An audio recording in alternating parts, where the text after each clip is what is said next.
আওয়ামী লীগ নেতাদের গণহত্যা মামলায় আন্তর্জাতিক অপরাধ ট্রাইব্যুনালে হাজির করার সময় শুরু হয় উত্তেজনা। হ্যান্ডকাফ পরানো নিয়ে পুলিশ সদস্যদের সঙ্গে বাকবিতণ্ডায় জড়ান আওয়ামী লীগের প্রেসিডিয়াম সদস্য ও সাবেক মন্ত্রী শাহজাহান খান এবং হাসানুল হক ইনু।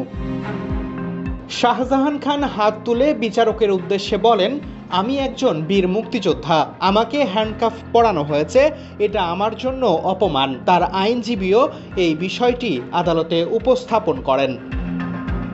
আদালতের নির্দেশে ডাকা হয় দায়িত্বপ্রাপ্ত পুলিশ সদস্যদের।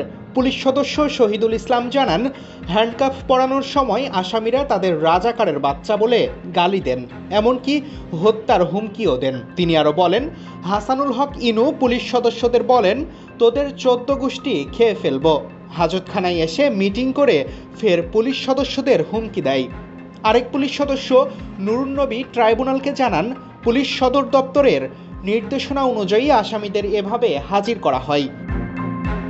এ অভিযোগ অস্বীকার করেন ইনু, মেনন ও শাহজাহান খান, বলেন এসব সবই মিথ্যা। এ সময় বিচারপতি সাফ জানিয়ে দেন, আসামিরা যদি উশৃঙ্খলা আচরণ করে পুলিশ আইন অনুযায়ী ব্যবস্থা নেবে, তবে পুলিশ সদস্যদেরও হতে হবে সংযত। Tarique Rahman, news now 24।